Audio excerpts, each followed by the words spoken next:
Get away from my bike! The growl came from a man who looked like he'd ripped himself straight out of a Sons of Anarchy episode. Alexander Kane, president of the Iron Wolves Motorcycle Club, 6'3" of leather, tattoos, and the kind of danger that made smart people cross the street. His custom Harley-Davidson CVO Limited, $50,000 worth of chrome and rebellion, sat smoking in Chicago's West Side Industrial District like a dying dragon. "I said get the hell away from my bike, lady." The woman standing 3 feet from his machine didn't move.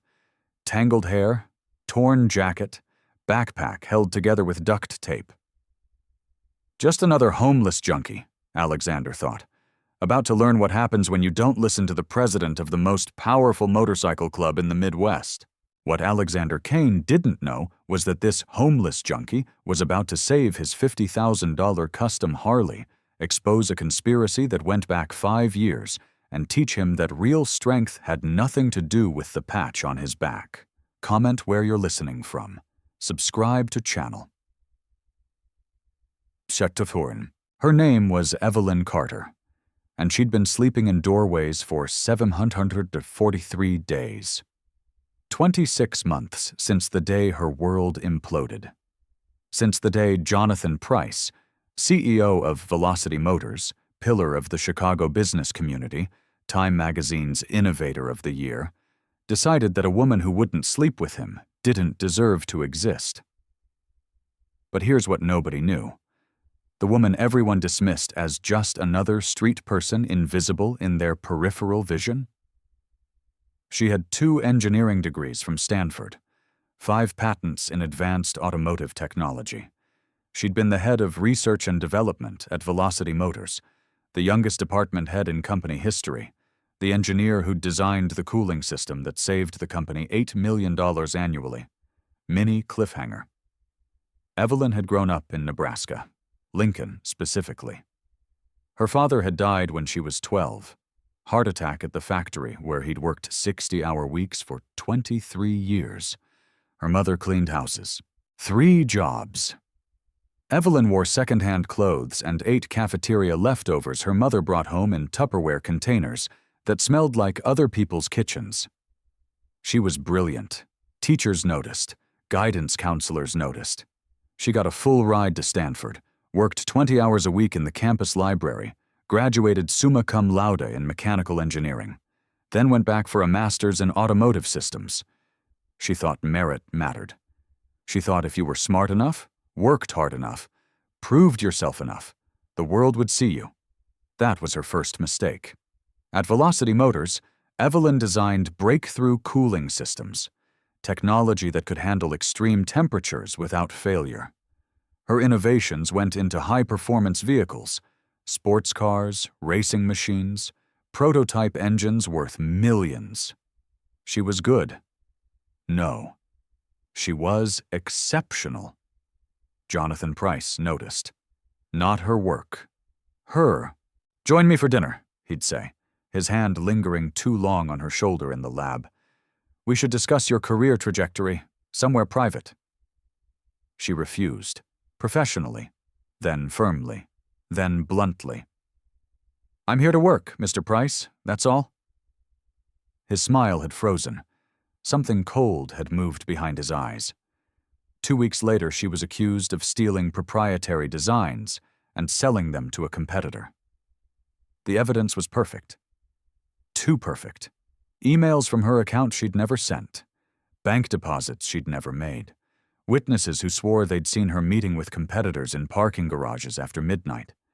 Her co-workers, people she'd considered friends, testified against her. Her own lawyer looked at the evidence and suggested she take a plea deal. "The jury won't believe you," he'd said.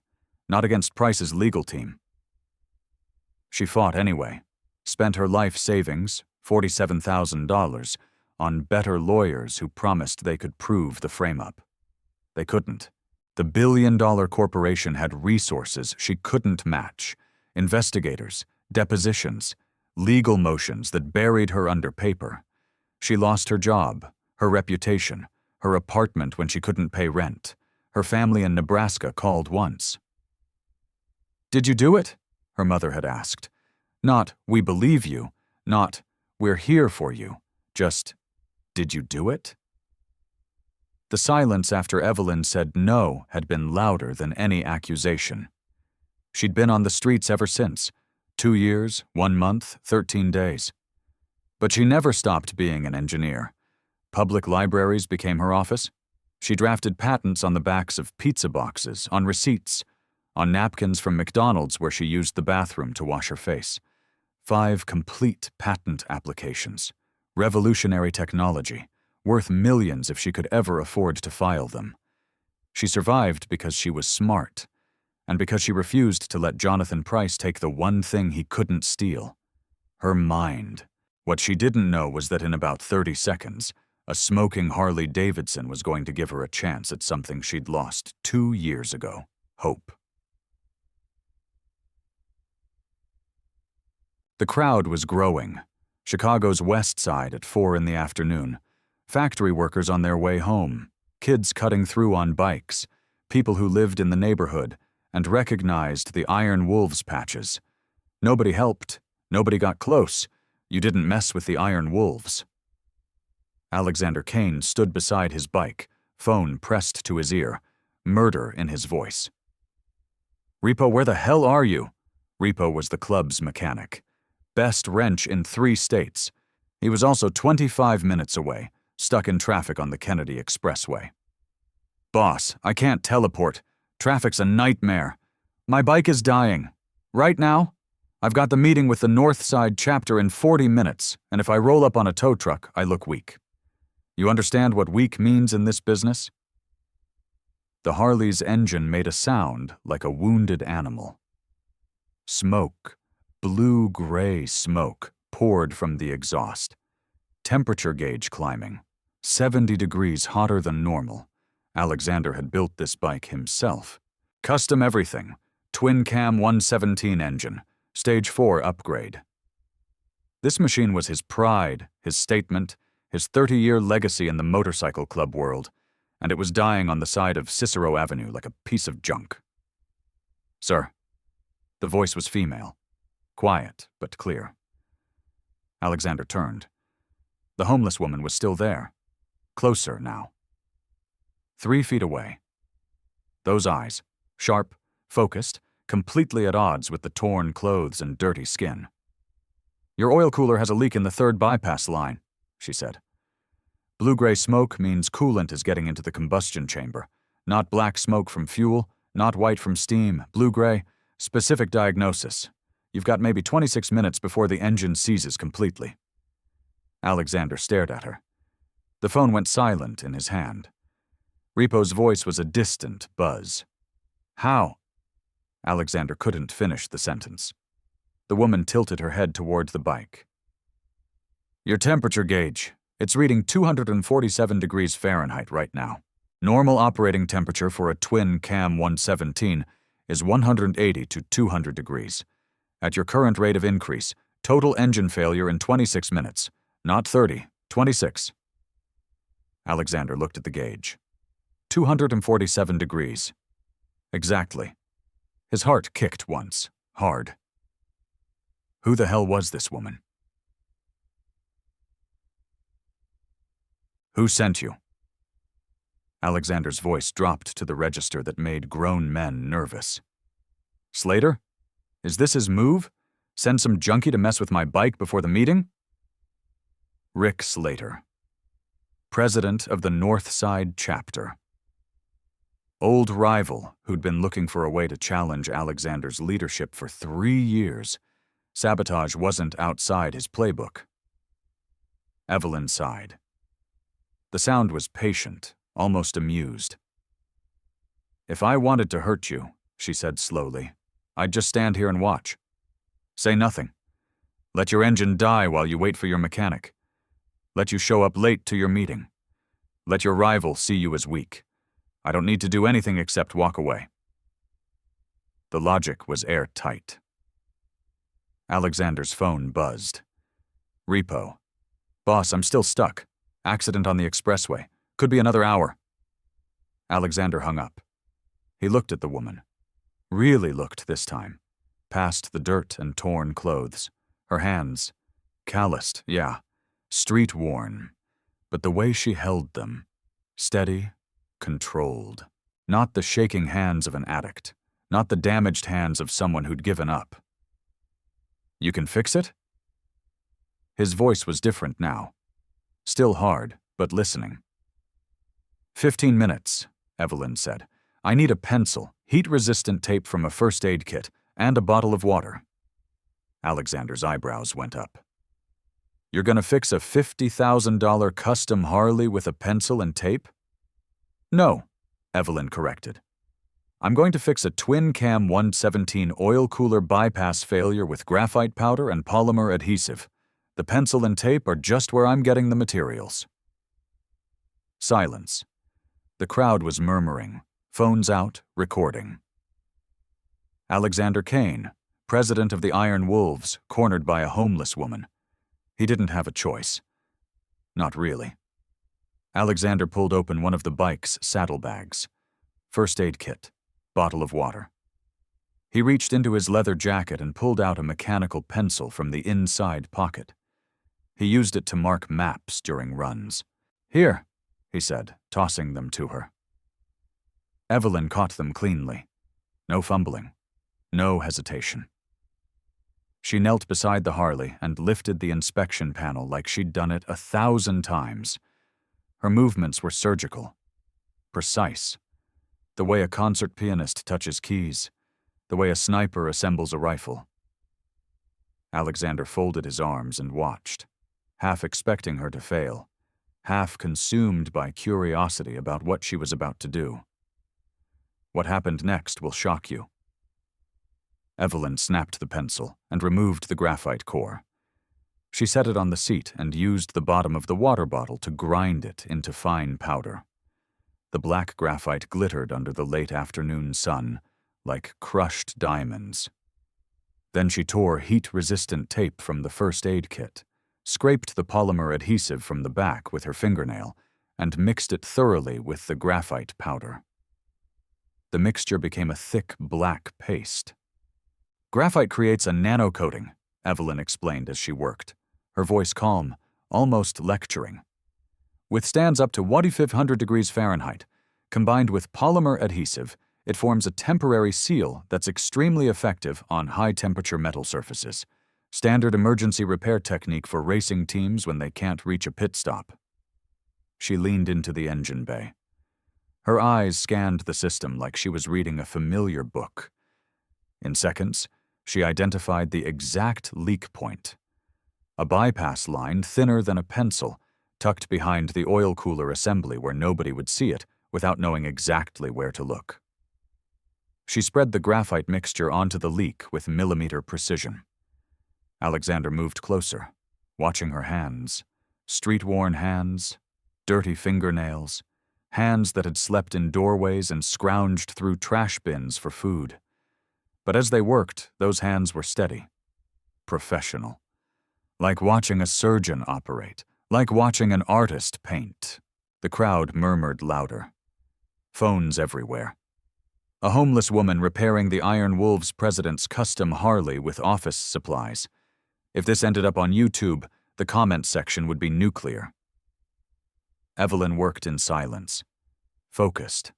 She checked connections, adjusted valve pressure with her bare fingers, then lowered the inspection panel. She straightened, wiped her hands on her jeans. It's done. Alexander looked at his watch. 12 minutes. She'd finished 3 minutes early. Start it, Evelyn said. No arrogance, no smugness, just the plain weight of fact. Alexander straddled the bike. His hand hovered over the ignition. Part of him still waited for an explosion, for the engine to seize, for proof that she was either lucky or insane. He turned the key.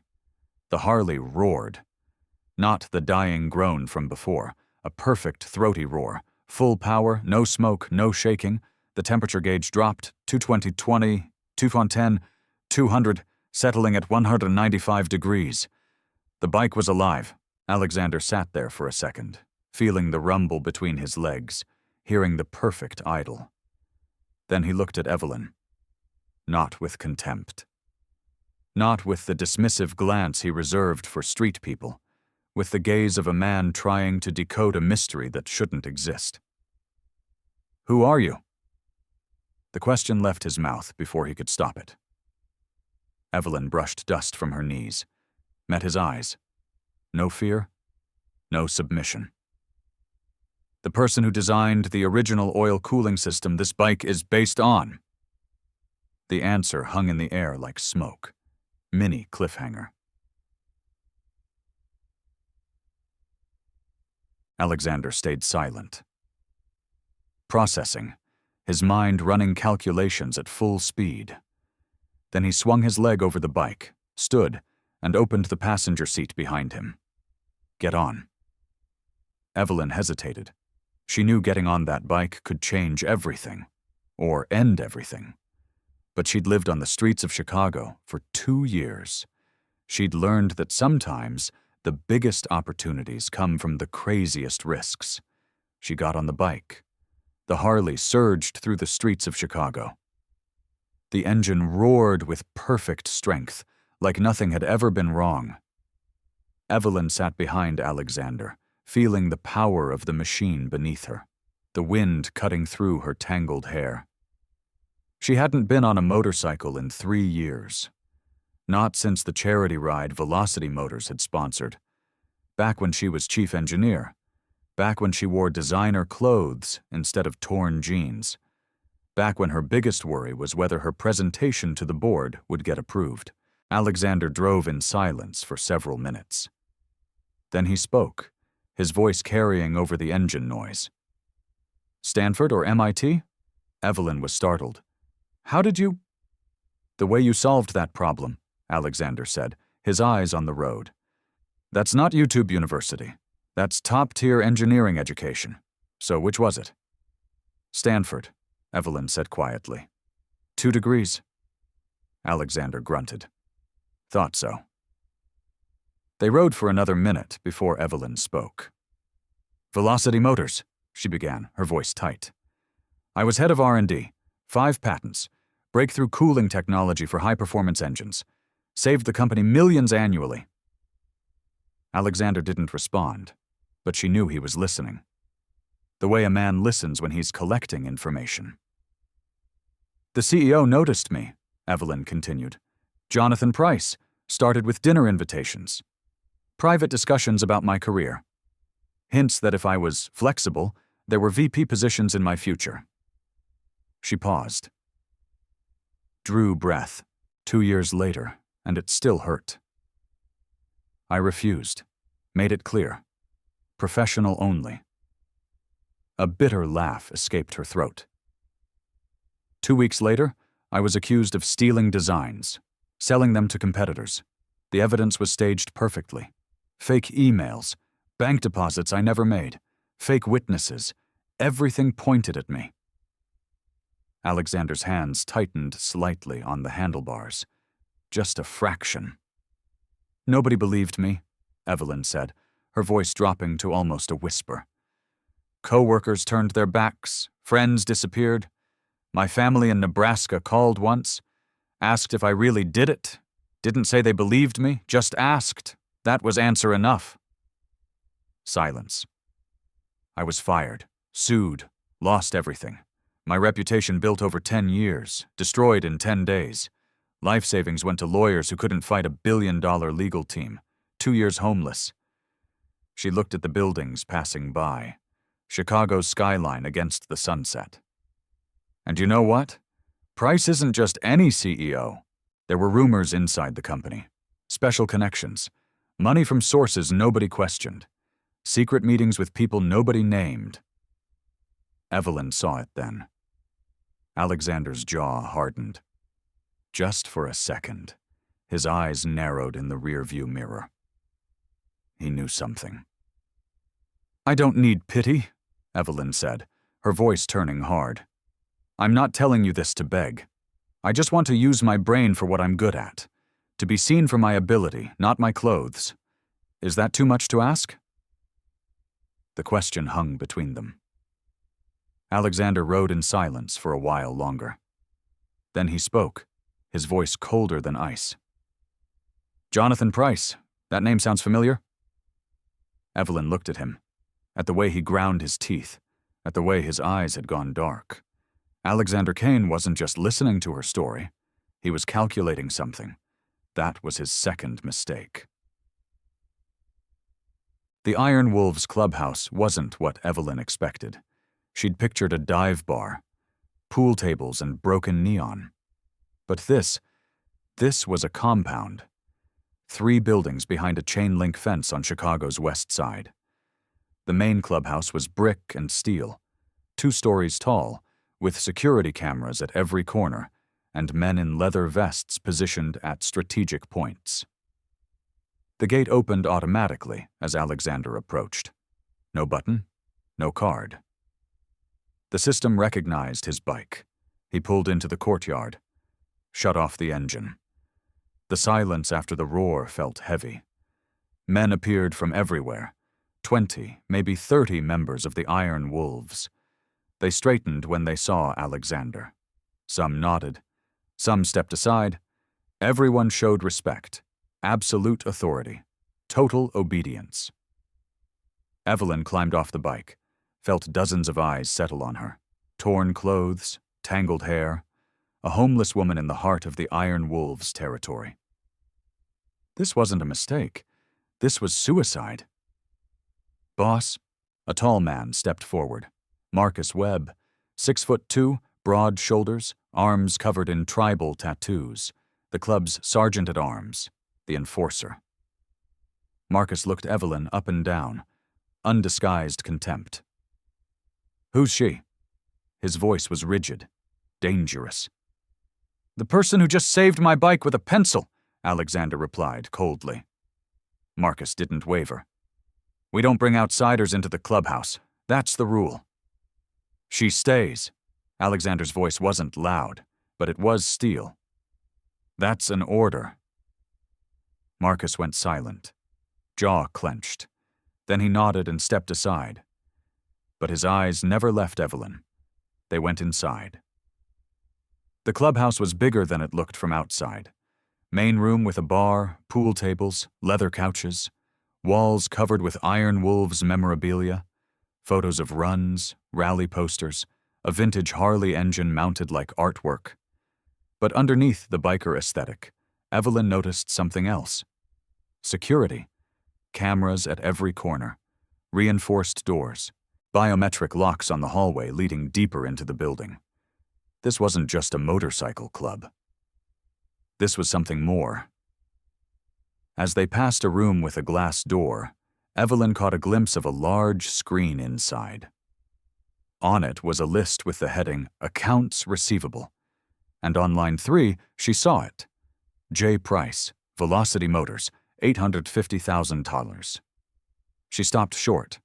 Her heart seemed to skip. Jonathan Price, the man who'd destroyed her life. His name was here, inside the Iron Wolves financial system. Alexander noticed what she was looking at. Without a word, he placed a hand on her elbow and gently but firmly guided her forward. Evelyn didn't resist. But her mind was spinning. Price had connections to the Iron Wolves. The rumors about dangerous people, mysterious funding. It was all connected. Everything began to make sense. Strangely, Evelyn didn't feel afraid. 2 years on Chicago's streets had taught her too much. She'd met every kind of dangerous person. Addicts, thieves, predators who hunted the vulnerable. Compared to nights alone in dark alleys, this place was almost safe. And there was something else, something honest about it. Alexander Kane was the president of a motorcycle club. He didn't hide it. No pretense, no mask. Not like Jonathan Price with his bright smile and knife hidden behind his back. They stopped at a door. Alexander opened it and motioned for her to enter. "Wait here." Evelyn stepped into a room that looked like an office. Leather furniture, a desk, bookshelves. Through the wall, she could hear voices from the room next door. Several voices, tense. Someone was speaking loudly, almost shouting. Something big was happening, and somehow Evelyn knew she was about to be pulled into the center of a storm. This is when everything changed. Inside the meeting room, the air was thick, like before a thunderstorm. Alexander sat at the head of a long oak table, his back against a leather chair, cold eyes sweeping across every face. He said nothing, yet the power radiating from that silence was crushing. Across from him sat Rick Slater, president of the Iron Wolves Northside chapter. Slater was 52, gray-beard, arms like tree trunks. He'd been riding with the Iron Wolves for 30 years, almost as long as Alexander. And he'd wanted Alexander's position for at least 10 of those years. 4 other chapter presidents sat along both sides of the table, watching in silence, waiting to see who would come out on top. Rachel Newen stood in front of a large screen. She was the club's financial officer. 54 years old, salt and pepper hair pulled back, sharp eyes behind reading glasses. She'd managed the Iron Wolves' money for 15 years. And right now, her worry was obvious. "Our digital security has been breached," Rachel began, trying to keep her voice steady. "Financial records accessed. Our business accounts tracked. Someone's selling our information." A whistle came from Slater's direction. "Interesting," he said, his voice dripping sarcasm. "Seems the Iron Wolves aren't as secure as they used to be." Alexander didn't react. Not a muscle moved. Slater leaned forward. "Maybe it's time for new leadership. If a man can't protect his own club, how can he lead all the chapters?" The room froze. Marcus stood behind Alexander, his hand already at his belt. 2 of Slater's men tensed, eyes locked on Marcus. One spark could turn this room into a battlefield. But Alexander still didn't move. He looked at Slater with a calm that was almost unsettling, like looking at an ant trying to climb his boot. "Whoever finds the breach," Alexander finally said, his voice like ice, "proves their worth." Slater faltered. He'd been waiting for anger, waiting for Alexander to lose control so he could escalate with justification. But this composure left him nowhere to go. Alexander turned to Rachel. "Where are we?" Rachel swallowed. "We've tried for 3 weeks, can't find it. The hacker is too good. They covered their tracks perfectly. My team of 8 has worked around the clock. Nothing." "3 weeks," Slater repeated, voice full of contempt. "In 3 weeks an enemy can sell enough information to destroy this entire club, and the Iron Wolves still haven't found one clue. Disappointing." Alexander didn't answer. Instead, his gaze shifted toward the glass door that looked into the waiting room. He saw her. Evelyn sat on the leather couch. Not worried, not nervous the way anyone else would be if left alone in a biker clubhouse. She was reading an old motorcycle magazine someone had left on the table. Eyes focused. Like she was in a library, not surrounded by men who could make people disappear. There was something about that calmness. She didn't belong here. But she wasn't afraid. She'd fixed his bike with a pencil in 12 minutes. She was the engineer who'd designed advanced cooling systems. She solved problems nobody else could solve. The idea formed in Alexander's mind like lightning. "Bring the girl in here," he ordered. Deadly silence fell. Everyone looked at Alexander like he'd grown another head. Rachel was first to speak. "That homeless woman? You can't be serious." Marcus stepped forward. "Boss, this is a closed meeting. We can't—" "I won't repeat myself." Alexander's voice wasn't loud, but it cut through every objection like a blade. Marcus closed his mouth. Rachel fell silent. Even Slater's triumphant smile vanished, replaced by curiosity. Marcus nodded and left. A few seconds later, the door opened. Evelyn walked in. She stood there, torn clothes, tangled hair, worn backpack, facing the most dangerous men in Chicago's motorcycle world. Chapter presidents with rap sheets longer than phone books, men who'd done things civilized society didn't want to know about. They looked at her with contempt, suspicion, hostility. But Evelyn didn't tremble. She stood straight, sharp eyes sweeping the room once, then stopping on Alexander, ready for whatever came next. What happened next would change everything. Rick Slater was the first to break the silence. He laughed, a loud, crisp sound that rang through the tense room. Kane's hiring street junkies as consultants now? He turned to the other chapter presidents, voice thick with mockery. The club really is falling apart. Didn't think I'd see it happen this fast. Snickering laughs rose around the table. They looked at Evelyn the way you look at a joke, an insult in a room built on power and respect. Evelyn stood still, unmoved. She was used to contempt. 2 years on the streets had taught her how to let it slide off like water. Alexander didn't bother answering Slater's provocation. He only turned to Rachel and spoke sharply. "Show her the system." Rachel stared at Alexander like her president had lost his mind, but she didn't dare argue. Reluctantly, she pressed buttons on the control panel. The large screen displayed a schematic of the Iron Wolves financial security system, complex encryption, digital safeguards, server protocols. Evelyn stepped closer to the screen. She said nothing, just stood there, eyes moving across each line of code, each security layer, each access point. 1 minute passed, 2 minutes, 3 minutes. People began shifting in their seats, trading doubtful looks. 4 minutes. Slater snorted. "See? Waste of everyone's time. She doesn't even understand what she's looking at." Evelyn remained silent. Her eyes kept moving across the screen, processing information at a speed nobody in the room could comprehend. 5 minutes. Then suddenly, she turned away. Without looking at anyone, she walked straight to the whiteboard in the corner, picked up a marker, and began to draw.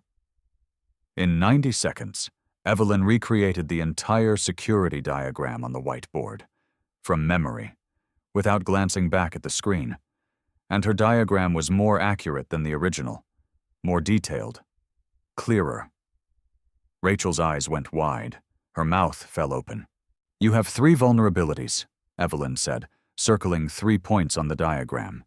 Her voice was calm, like she was teaching first-year students.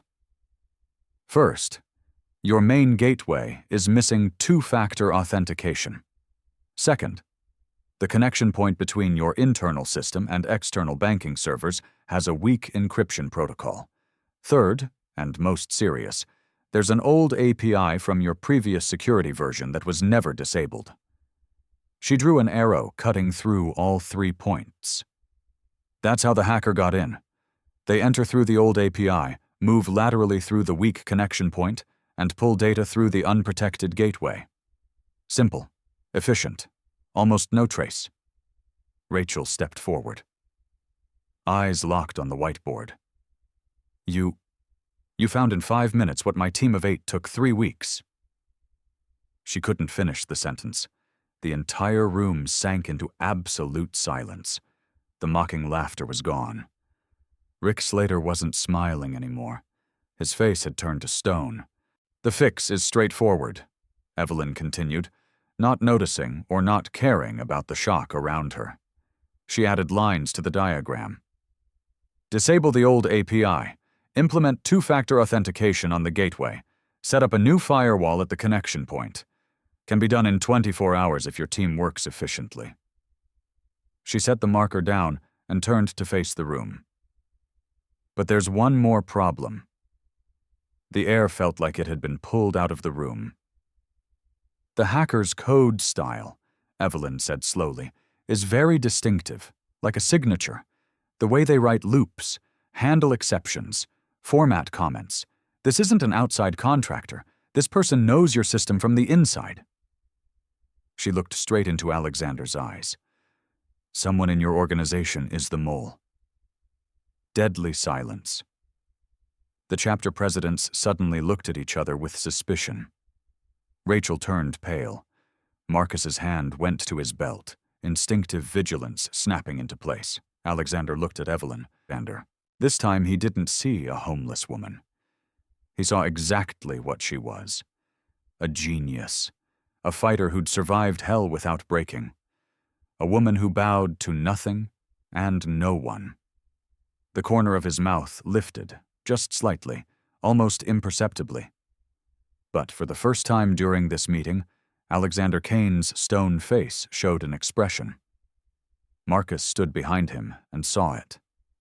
He frowned, startled. In 15 years riding with Alexander, he'd never seen the boss show emotion like that in front of anyone. Rick Slater stood. His chair screeched against the floor. "Maybe I underestimated you, Kane," he said, voice stretched tight. He moved toward the door, his 2 men close behind. But before he left, he paused and looked back at Evelyn. That look held no contempt now. It was calculating. Dangerous. Like a predator measuring prey. Then he walked out, door slamming behind him. Evelyn knew what that look meant.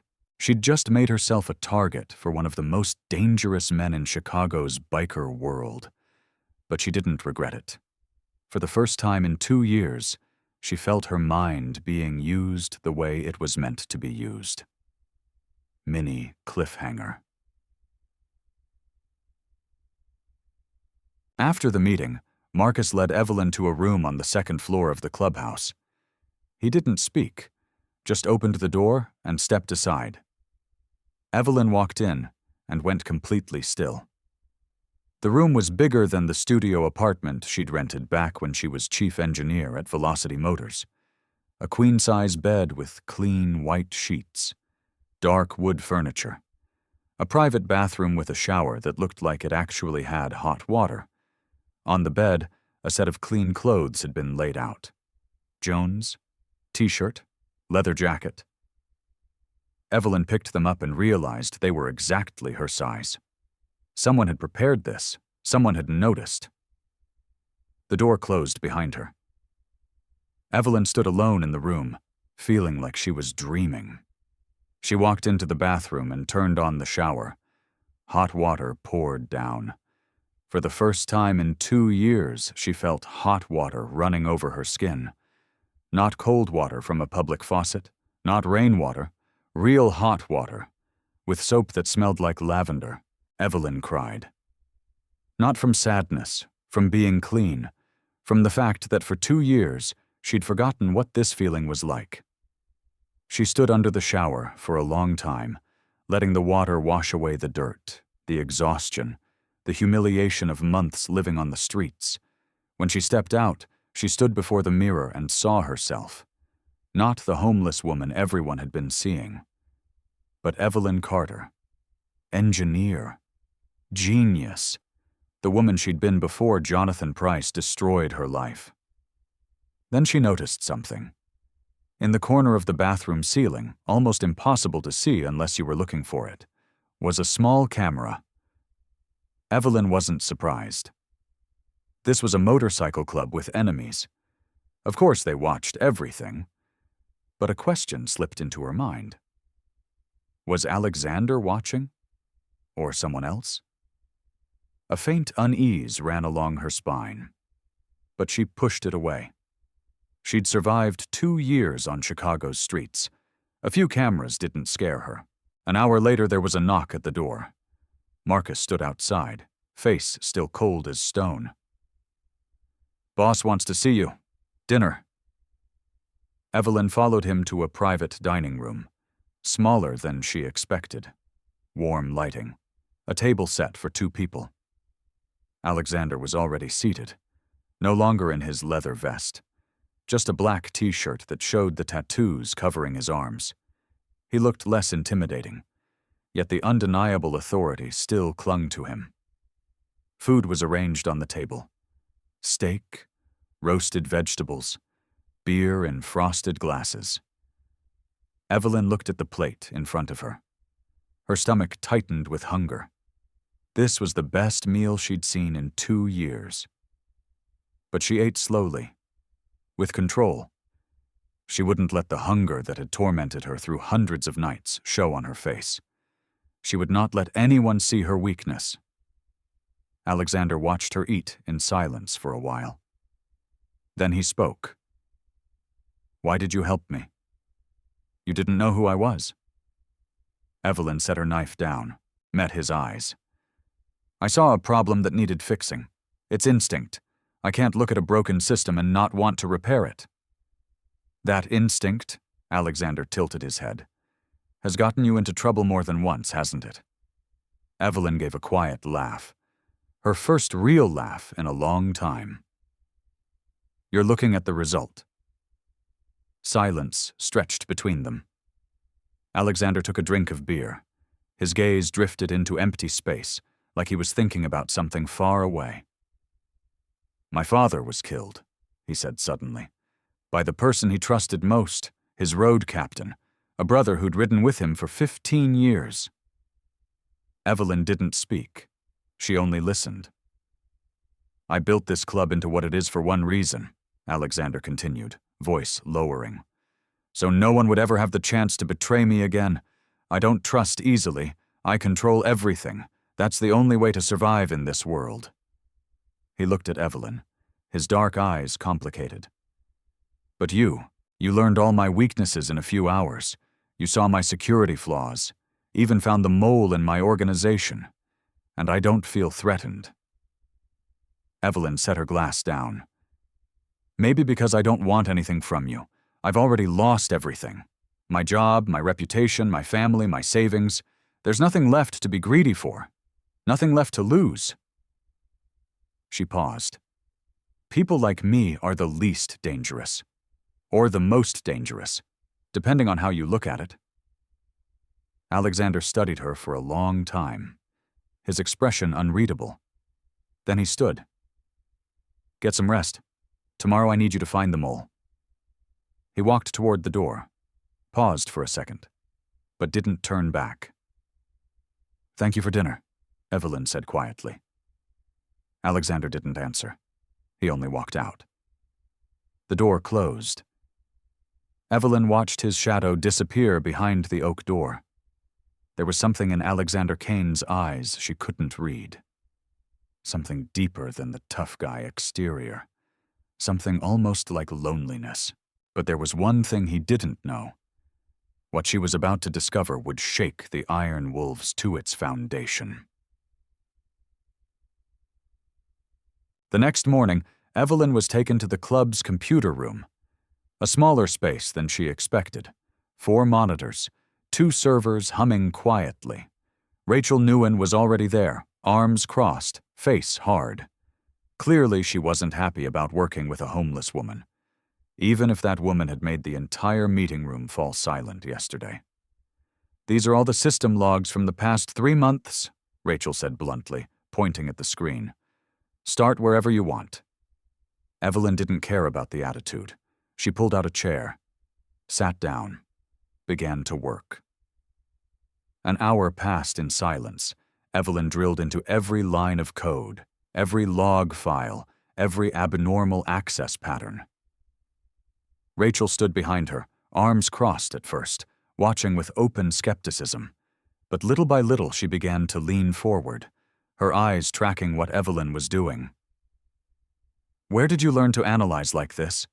Rachel finally asked, her voice no longer cold. Real curiosity. Evelyn didn't look up, eyes still locked on the screen.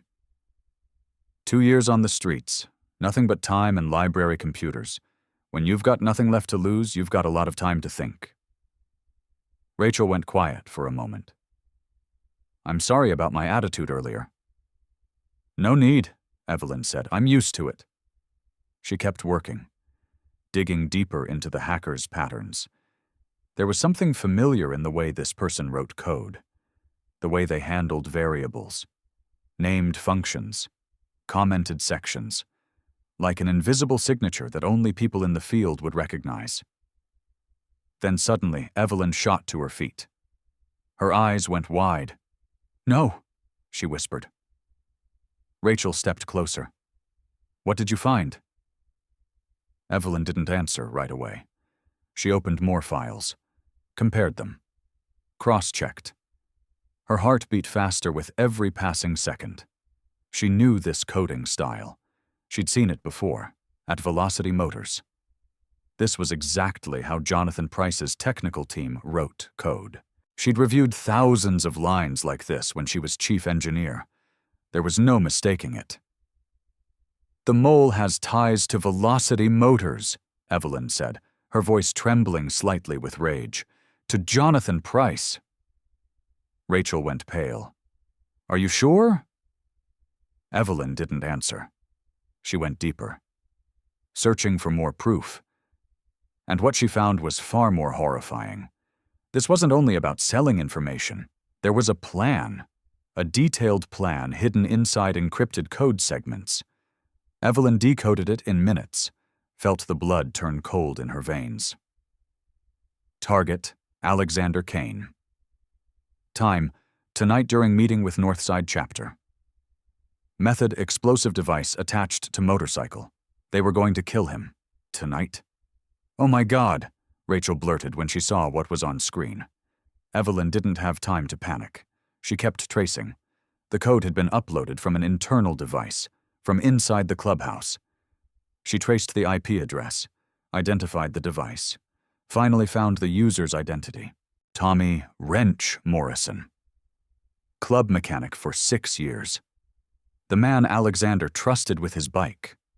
The man who had access to every machine in the compound. The man who was in the garage right now. Evelyn sprang from the chair. "Where is Alexander?" Rachel pointed down the hall. "Main room, preparing for tonight's meeting. I need to see him, now." "You can't just—" Evelyn was already running, her heart hammered in her chest. 2 hours. Only 2 hours left before Alexander got on a bike carrying a bomb. She reached the main room door and was stopped. Marcus stood there like a steel wall, face blank. "No one interrupts. Alexander will die tonight if you don't let me in."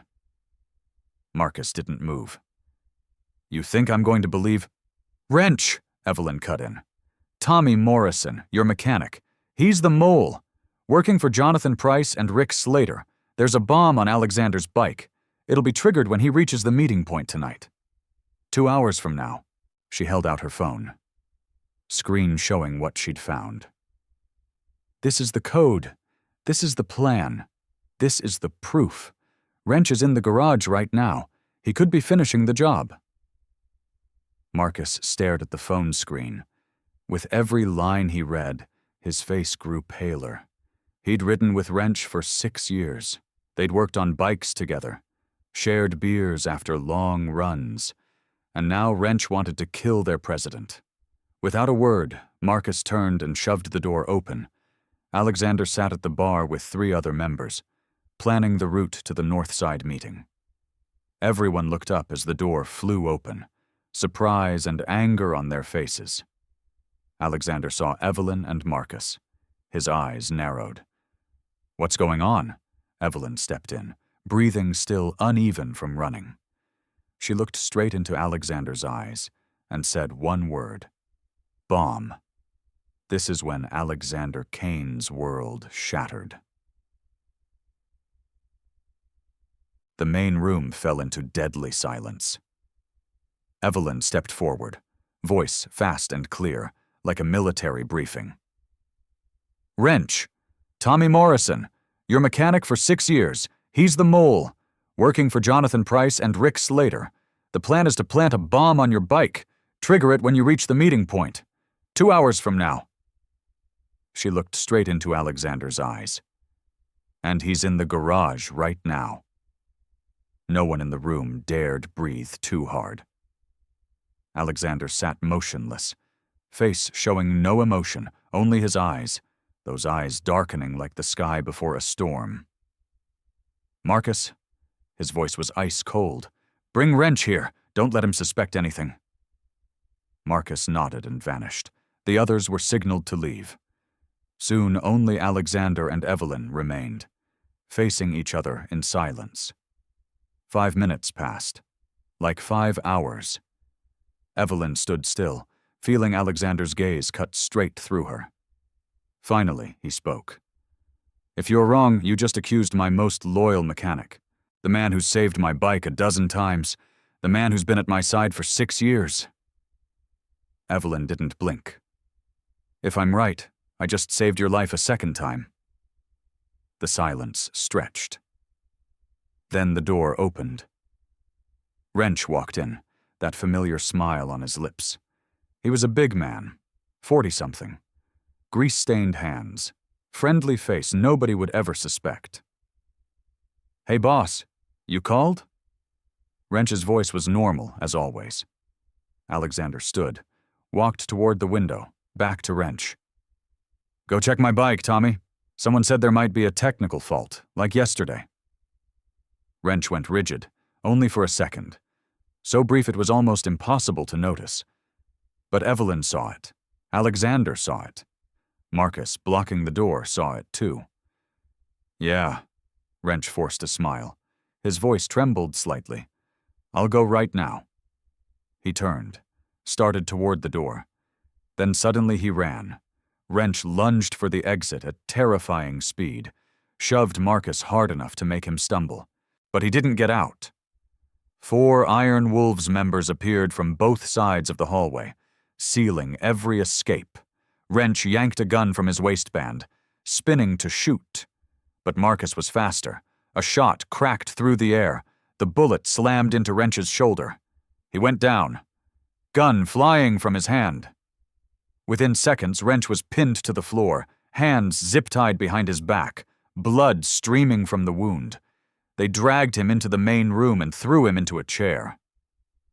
Alexander sat across from him, only a yard away. His voice was calm in a way that was terrifying, like talking about the weather. "Who hired you?" Wrench spat onto the floor, eyes full of hatred. "You're going to die, Kane. Sooner or later.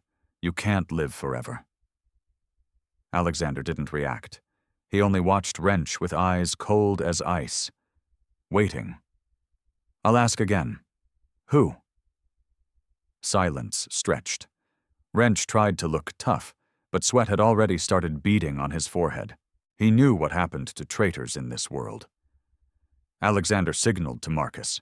Marcus stepped forward, drew a knife from his belt. The blade gleamed under the light. "Wait!" Wrench shouted, his toughness dissolving like morning mist. "Wait, I'll talk! I'll talk!" Alexander lifted a hand. Marcus stopped. Wrench panted, eyes darting wildly. "Rick Slater, he wants you dead so he can take over the club. He paid me $75,000 to do it." "Who else?" Wrench swallowed hard. And Jonathan Price, CEO of Velocity Motors." Evelyn stood in the corner of the room, feeling like someone had just punched her in the chest. "Price wants you dead," Wrench went on, voice shaking, "because you know too much about the money laundering. He's used the Iron Wolves to clean money for 5 years, over $100 million. Now he wants to eliminate the witness." Deadly silence filled the room. Alexander turned and looked at Evelyn. She stood there, face bloodless, eyes rimmed red. "Jonathan Price," Alexander said slowly. "The man who destroyed your life, who framed you, fired you, pushed you onto the streets. The same man who's trying to kill me." Evelyn felt her knees go weak. For 2 years, she'd thought her tragedy was random. Bad luck. Fate. But no. It was all connected. Price wasn't just a sexual predator who'd been rejected. He was a criminal laundering hundreds of millions in dirty money. And she had accidentally known too much. "Everything," she whispered, voice catching. "Everything is connected." Wrench was dragged away, leaving a streak of blood across the hardwood floor. Alexander stood by the window, back to Evelyn, staring out at Chicago sinking into sunset. Silence stretched like a wire pulled tight, about to snap. Finally, he spoke, voice cold as steel. "Give me 24 hours. Price will disappear from the face of the earth." Marcus nodded from the corner. "I know people in Detroit. Clean, no trace." This was how Alexander Kane always solved problems. Fast, efficient, final. In his world, enemies weren't allowed to exist long enough to become threats. "No." A single word rang through the room. Alexander turned, eyes narrowing. In 15 years leading the Iron Wolves, no one had dared say that word to him. "What did you say?" Evelyn stood straight, facing the president of the most dangerous motorcycle club in the Midwest without trembling. "If you kill Price, he dies quietly. A tragic accident, a mysterious disappearance. No one knows the truth. His family will mourn him. The press will write tributes, and the world will keep thinking I'm a thief." Alexander fell silent. In his mind, two voices collided. The old voice, the one that had guided him for 15 years, roared, "Kill him. It's the only certainty. Your father died because he trusted people. Don't repeat that mistake." But there was another voice, smaller, unfamiliar, his father's voice from long ago. When he was still alive, when he taught Alexander that real strength wasn't just violence. You can kill anyone you want. But it won't make you stronger. It will only make you lonelier. His father was dead, betrayed by the man he trusted most. So what did mercy mean? "I want him to die in humiliation," Evelyn continued, voice trembling as emotion surged. "I want the world to know he's a sexual predator, a liar who framed people, a money launderer. I want his family to look at him the way my family looked at me. I want his children to feel ashamed carrying his name. I want him to live long enough to watch everything he built collapse in front of him." She stepped closer, eyes red-rimmed but dry. "That's real revenge. Not a clean bullet, but slow destruction. Painful, public."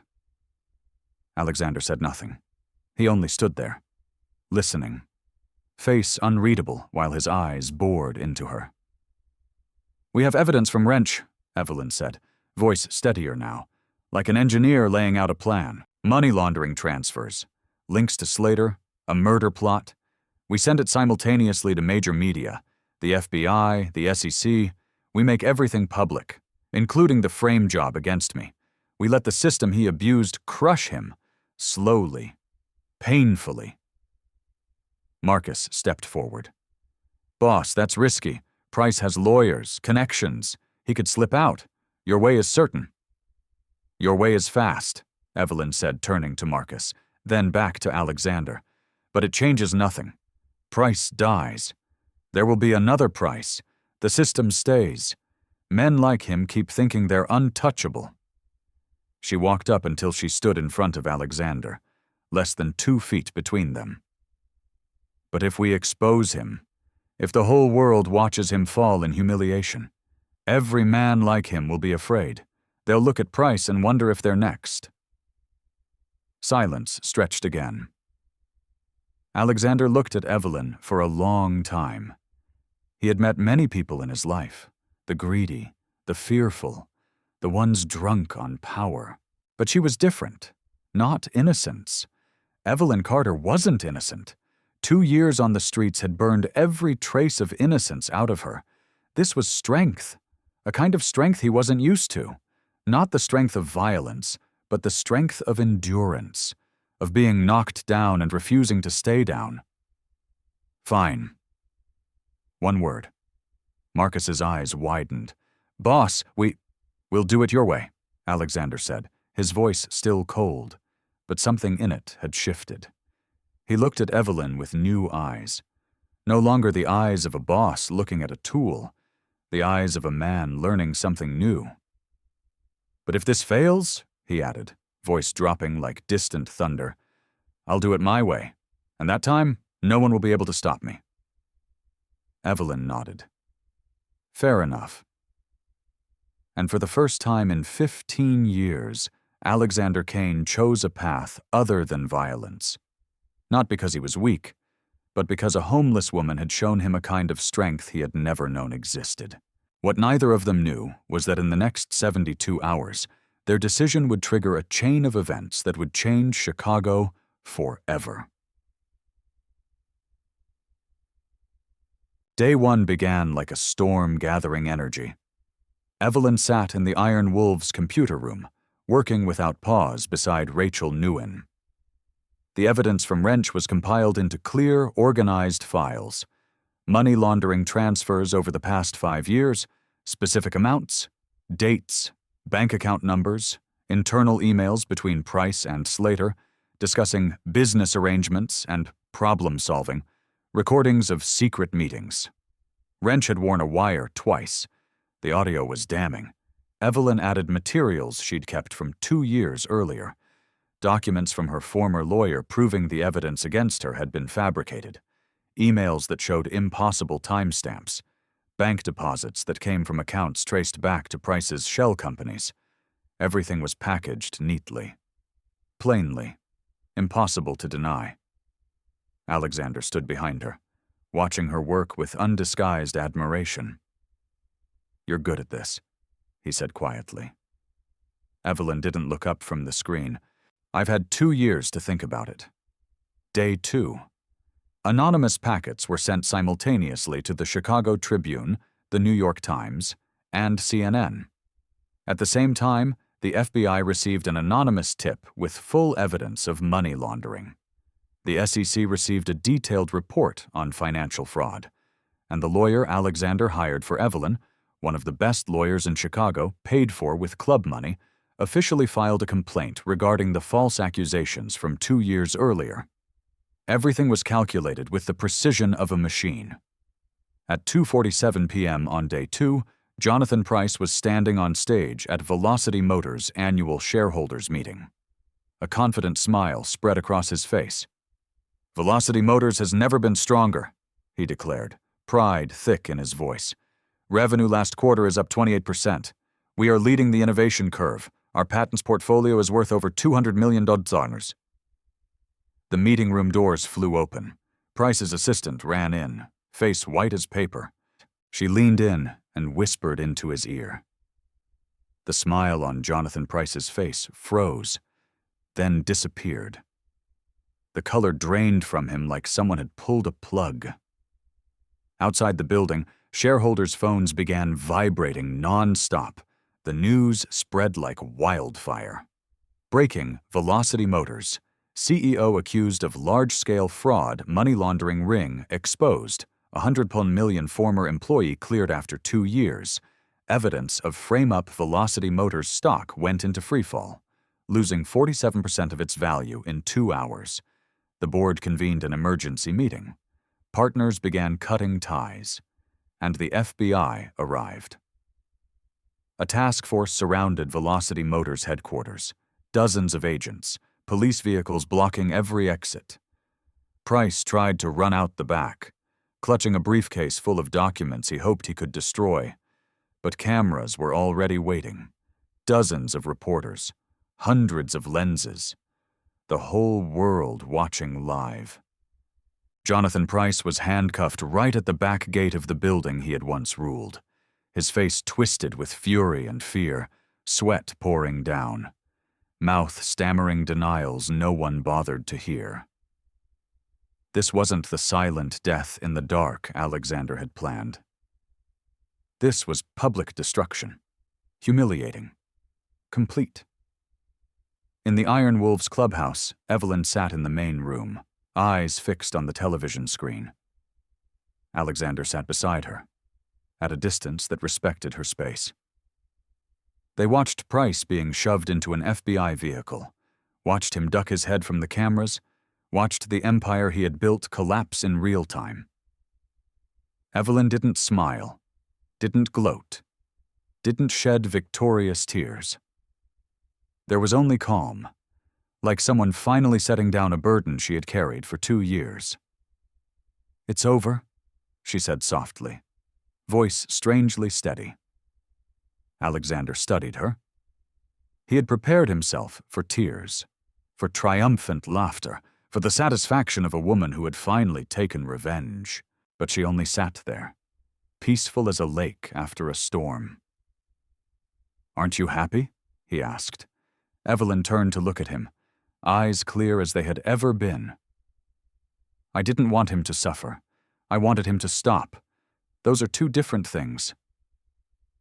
Alexander fell silent for a moment, turning that sentence over in his mind. In his world, revenge was blood for blood, pain for pain. But she had taught him a different kind of revenge, the kind that left no blood on your hands, yet destroyed even more thoroughly. "You know what makes you different?" Alexander said, voice softer than usual. "You don't let hatred eat you alive." Evelyn looked back at the screen. News still replaying footage of Price being escorted away. "I let it eat me alive long enough," she said. 2 years on the streets, that's enough." But there was one thing neither of them knew. Rick Slater had seen the news too, and he was making plans of his own. A week passed like a dream. The shockwaves from the Jonathan Price scandal rippled across America, and Evelyn Carter stood in the center of that storm, not as a disgraced criminal, but as a victim finally cleared. The press published apologies. The Chicago Tribune ran a front-page story. "Genius engineer framed a story of injustice and the power of truth." The New York Times ran a detailed investigative piece on how Jonathan Price had staged fake evidence to destroy her. Velocity Motors, now in chaos under an interim board, publicly admitted Evelyn Carter was completely innocent. Issued an official apology. The patents she had developed were returned to her. Full ownership restored. And Stanford reached out, invited her back to teach. Evelyn sat alone in her room at the Iron Wolves clubhouse, surrounded by stacks of newspapers, a tablet displaying dozens of articles. She read every line, every word. Her name no longer came paired with accused or alleged. Instead, it came with vindicated, brilliant, engineer, survivor. Something broke open inside her chest. Not the kind of breaking that hurts. The kind that happens when walls you've built to protect yourself finally collapse because you don't need them anymore. The phone Alexander had bought for her began to vibrate. Evelyn looked at the screen. An unknown number. A Nebraska area code. Her heart kicked faster. She stared at the screen, finger hovering over the answer button. 2 years. 2 years without a single call from her family. They didn't call. She didn't call. Silence like a bottomless abyss between them. She pressed answer. "Hello?" Silence on the other end, then sobbing. The choking sobs of a woman who had held her tears too long. "Evelyn, are you there?" Her mother's voice. Evelyn couldn't speak, throat locked up like someone was squeezing it tight. "My baby!" her mother cried. "I'm sorry, I didn't believe you. I read the news. I saw everything. The rest of the sentence vanished under the sound of tears. Evelyn felt something warm roll down her cheek. Tears. For the first time in 2 years, she cried, not from pain, not from despair, but from being loved. From the simple fact that after everything, her mother had finally called. "Mom," she whispered, voice shaking. "I'm okay. I'm all right now." "I should have believed you," her mother kept crying.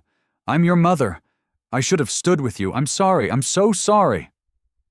"I forgive you," Evelyn said, and she surprised herself by realizing it was true. She forgave her. Not because her mother deserved it, but because Evelyn needed to be freed from the weight of resentment. "I'll come home soon." The call ended, but Evelyn stayed where she was.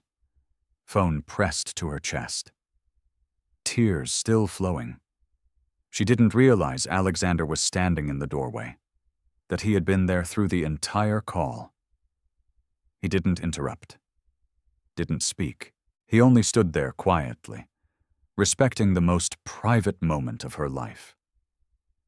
When Evelyn wiped her tears and looked up, she finally saw him. Alexander walked in, sat down in the chair across from her. "You can go back to Nebraska," he said, voice gentler than she had ever heard it. "Build your old life again. Go back to Stanford. Work for any company you want. With your name restored, you can have everything." Evelyn looked at him, eyes still red-rimmed, but lit with something stronger than tears. "The old life is gone," she said slowly. "I'm not that person anymore. The naive woman who believed hard work was enough. The one who thought the system would protect her if she did everything right."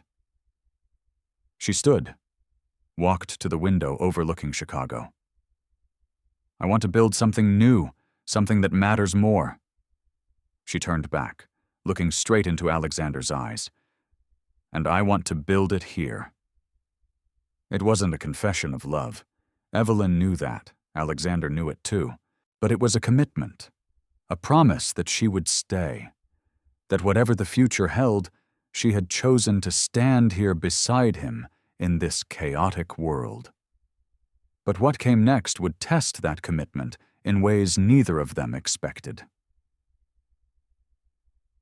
2 days later, Evelyn received an invitation to Alexander's private office.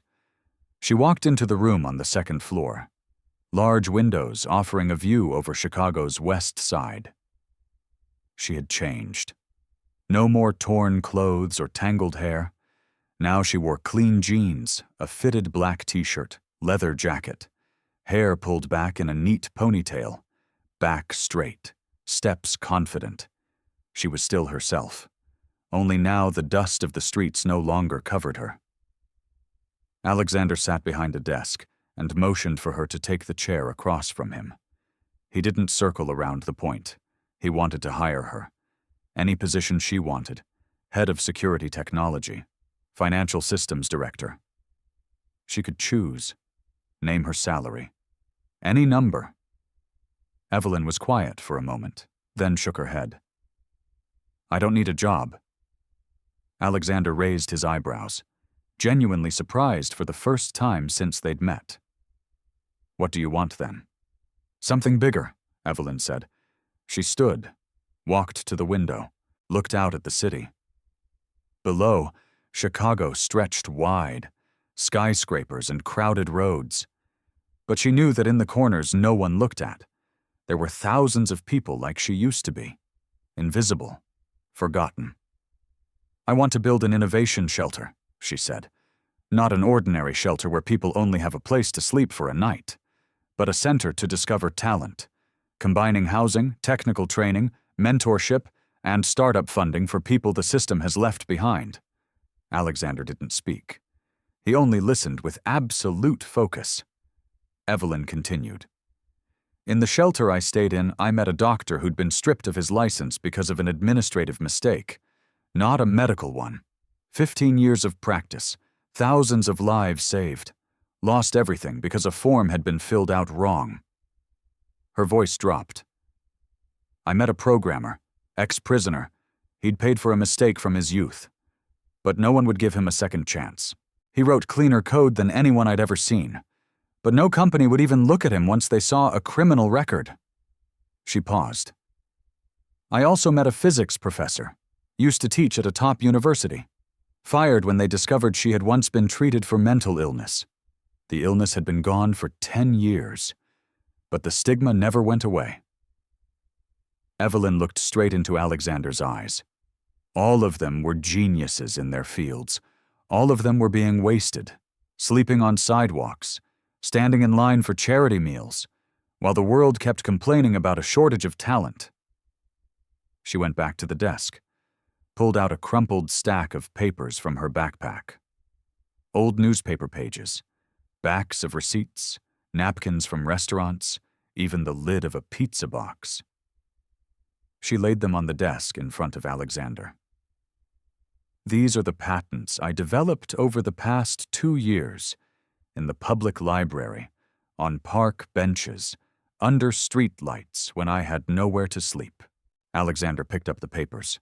His eyes widened. These weren't the frantic scribbles of a madwoman. They were detailed, precise, fully workable engineering designs, a new energy system using waste heat from buildings, an AI cooling system that could cut electricity use for data centers by 50%, quantum storage technology that could revolutionize data storage. "You did this while you were homeless?" he asked, unable to finish. Evelyn nodded. 5 patents, worth an estimated $8 million if sold to major tech companies. She took the papers back from his hands. "I could sell them, get rich again from the beginning, live a comfortable life." She looked at him. "Instead, I want to use them to build something that changes the entire system, so people like me, like that doctor, like that programmer, like that professor, can have the second chance they deserved." Alexander set his hand on the desk, stayed silent for a long time. Then he spoke slowly, like he was trying to understand something beyond the limits of his own instincts. "You don't want money, don't want power, don't want revenge, even though you had every reason to hate the whole world." He paused. "You want to change it." Evelyn answered quietly. "I want no one to go through what I went through. My tragedy wasn't 2 years of homelessness. I survived that. The tragedy was that the world wasted me for 2 years and keeps wasting millions of others every day." She leaned forward.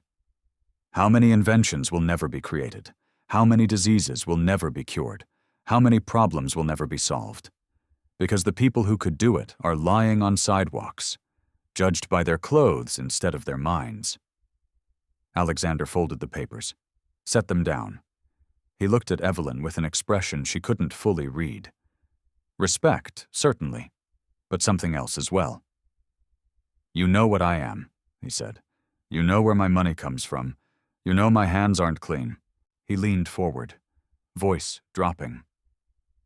"Do you still want to work with me?" Evelyn didn't hesitate. "I know who you are. I know where the money comes from, but I also know you gave me a chance when no one else did, and I believe people can change." Alexander looked at her for a long time, then nodded slowly. "Fine. I'll fund the innovation shelter. 100%. Every cost. Construction, operations, staff, all of it." He stood, stepping closer. "But I have a condition. You have to be the one in charge. CEO. Full authority over everything connected to the shelter. I'm only the sponsor. I won't interfere with how you run it." He paused. "And you have to stay in Chicago." Evelyn felt the weight of that last sentence. It wasn't only a business condition. It was an offer to stay beside him. "I'll accept," she said, "but I have a condition too." Alexander lifted an eyebrow, waiting. "Your club has to become legal, gradually," Evelyn said bluntly. "I can't build a future for people the system forgot on a foundation of darkness. The innovation shelter has to be clean, and for it to be clean, the money has to be clean." A deadly silence filled the room. Alexander stood motionless, like a stone statue. Evelyn knew what she had just asked. Alexander's club had been built in darkness for 15 years. Protection rackets, money laundering for people like Price, illegal gambling operations. That was the backbone of the Iron Wolves' power. Going legal meant giving up everything. Power. Money. The absolute control he had lived on. Inside Alexander, war was raging. The old voice roared, "Are you insane? 15 years building this and you're going to burn it down for one woman?" But there was another voice. Smaller, yet clearer than it had ever been. 15 years living in the dark. 15 years looking over your shoulder every day. 15 years unable to trust anyone. Lonely, down to the bone. Was that living or just surviving? Going legal also meant freedom. No more FBI watching. No more enemies trying to kill him. No more living in a fortress and sleeping with a gun under his pillow. "You're asking me to change everything?" Alexander finally said, voice deep and heavy. "I'm asking you to build something better," Evelyn answered, not stepping back. "You can keep going the same way, powerful, dangerous, and lonely until your last day. Or you can try a different road, the road your father probably wanted you to take." Alexander flinched at the mention of his father. She had touched the weakest point in him, and she knew it. But it wasn't manipulation. It was truth. He walked to the window, back to Evelyn, staring out at Chicago sinking into dusk. Silence stretched. 1 minute, 2 minutes. Evelyn didn't push him. She knew this was the biggest decision of Alexander Kane's life. She would give him the time he needed. Finally, Alexander turned back. Something had changed in his eyes. Not as cold as before. Something softer. Warmer. "All right," he said slowly. "We'll do it. Iron Wolves Foundation. That will be the new name. Legal. And the Innovation Shelter will be the first project." Evelyn felt like someone had lifted a 1,000-pound stone off her chest. She stood and walked to the window beside him. "Thank you," she said softly, "for believing in me." Alexander turned to her, the distance between them only inches. "Do you know you've changed me?" he asked, voice dropping. "Before I met you, I thought strength only came in one form: violence, control, fear. You showed me there's another kind of strength." Evelyn smiled faintly. "You gave me a chance when no one else did. You saw me when the whole world only saw a homeless woman. We changed each other." They stood there, looking into each other's eyes. The world around them seemed to stop. Then Alexander bent down.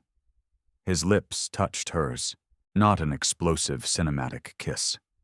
Gentle, soft, like a promise. Like two people who had walked through their own private hell and finally found each other on the other side. When they pulled apart, they were both smiling. No words needed. "The Innovation Shelter will be built on the west side," Alexander said, voice warmer than it had ever been. "Right where I found you, where you used to sleep on the street." Evelyn nodded, eyes shining. "Rachel will be the technical advisor. Marcus will handle security. And you—" Alexander took her hand. "You'll be the CEO, and the woman beside me." They stood by the window, looking out at Chicago as the lights slowly came on in the sunset. The city glittered like a painting made of light. "Chicago is beautiful at night," Evelyn said quietly. Alexander looked at her, a rare smile spreading across his mouth. "For the first time, I noticed." But neither of them knew that Rick Slater was watching from across the street. And he wasn't done fighting. This is where the real war begins. 1 year later, the Innovation Shelter building stood tall on Chicago's west side, exactly on the spot where Evelyn Carter had once slept on the sidewalk during bitter winter nights. The modern building with its gleaming glass facade reflected sunlight. A large sign read, "Innovation Shelter, where potential becomes purpose." Today was the official grand opening. Guests had come from everywhere. The mayor of Chicago sat in the front row. Reporters from the biggest newspapers in America crowded together with cameras and microphones. CEOs from leading technology companies were present. Not out of courtesy, but because they wanted to recruit talent from this place. And most importantly, hundreds of formerly homeless people, along with their families, sat in the auditorium, faces radiant with new hope. Evelyn stepped onto the stage. She was no longer the ragged woman with tangled hair. She wore an elegant gray suit, hair neatly brushed, presence confident, yet still carrying the humility that had become part of her. She was a respected CEO, but she'd never forgotten who she used to be. 1 year ago, Evelyn began, her voice carrying through the hall, I slept on the sidewalk, just a few steps from here, right on the spot where this building now stands. She paused, letting the audience feel the weight of that sentence. I had 2 degrees from Stanford and 5 patents, but the world only saw my torn clothes. They saw a homeless person, not an engineer.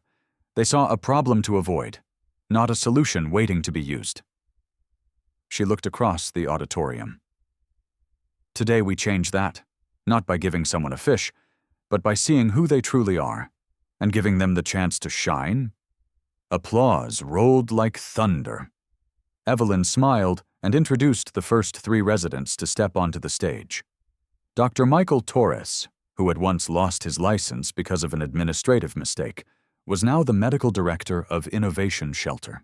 James Liu, the programmer and former prisoner whose application no company would glance at, now had an app that Google had just acquired for $12 million. Professor Sarah Mitchell, who had once been fired because of mental health stigma, now taught 50 students every week. They stood there as living proof that potential never disappears. It only waits to be awakened. Alexander sat in the front row, looking at Evelyn with undisguised pride. The Iron Wolves Foundation was now Chicago's largest legal charitable organization. The underground operations had been significantly reduced. 70% of the club had been legalized. He was changing. Step by step. Just as he'd promised her. On the large screen behind the stage, news headlines scrolled by. Rick Slater had been arrested, his empire collapsing after losing the support he thought he had. And Jonathan Price, the man who had destroyed Evelyn's life, was now serving a sentence of 25 years without the possibility of parole. Velocity Motors had gone bankrupt, its assets used to compensate victims. After the ceremony, when the crowd had dispersed, Evelyn and Alexander stood in front of the Harley-Davidson CVO Limited, the same bike that had brought them together a year ago. I told them to leave the repair mark, Alexander said, pointing to the engine compartment where Evelyn's graphite mixture had once been. To remind me of that day. Evelyn gave a soft laugh. Her fingertips brushed the trace of the past. What did you think that day when you saw me? She asked. That I was crazy? Or a scammer? Alexander looked at her, eyes warmer than ever. That maybe the universe was giving me a second chance, a chance to trust someone, a chance to change. He let out a slow breath. I almost missed it. I almost called security. I almost never found out who you were. But you didn't, Evelyn said quietly. The best decision of my life. They stood together in silence for a moment. Evelyn thought about the numbers. 287 people had rebuilt their careers because of Innovation Shelter. 17 new patents had been registered by residents. The model was being expanded to 8 other cities. The total value created for the economy was estimated at over $85 million. But to her, those numbers mattered less than the faces. The smiles of people who had found hope again. The tears of families reunited. How many people out there are waiting for someone to truly see them? Evelyn asked, voice distant. Too many, Alexander replied. That's why we keep going. They got on the bike. Alexander started the engine. The familiar roar rose up. The Harley glided through the streets of Chicago, heading toward the sunset, painting the horizon red. On the radio, the announcer's voice came through. Good news for those concerned about homelessness. Chicago's Innovation Shelter model is being considered for nationwide adoption after extraordinary success in its first year of operation. Evelyn looked out at the city and smiled. The buildings shimmered in the late light, reflecting the sunset like brushed gold. Alexander took her hand and gave it a gentle squeeze. She turned to look at him. In that moment, they both knew their journey was only beginning. So let me ask you something. Have you ever been judged by your appearance instead of your ability? Have you ever been the person everyone dismissed until you proved them wrong? Or have you been the person who offered someone else a chance when no one else did? Drop your story in the comments below. Share this story, not the sanitized version, the real version. Because a person's value doesn't lie in the clothes they wear, the address they live at, or the balance in their bank account. Real value lives in intelligence, in heart, and in what a person can contribute to the world if they're given a chance. Evelyn and Alexander's story isn't just a story about love or redemption. It's a reminder that each of us can be someone's Alexander, the one who offers an opportunity instead of judgment. And each of us can also be Evelyn, the one who refuses to let hardship define her, the one who turns pain into strength to change the world. Subscribe to channel, because the truth they don't want you to know is this. The world is full of genius. It's just sleeping on sidewalks, locked in prisons, hidden behind diagnoses and mistakes and circumstances beyond anyone's control. And it's waiting for someone to see it. Be that someone. Stay just. Stay loud. Stay free. Stay.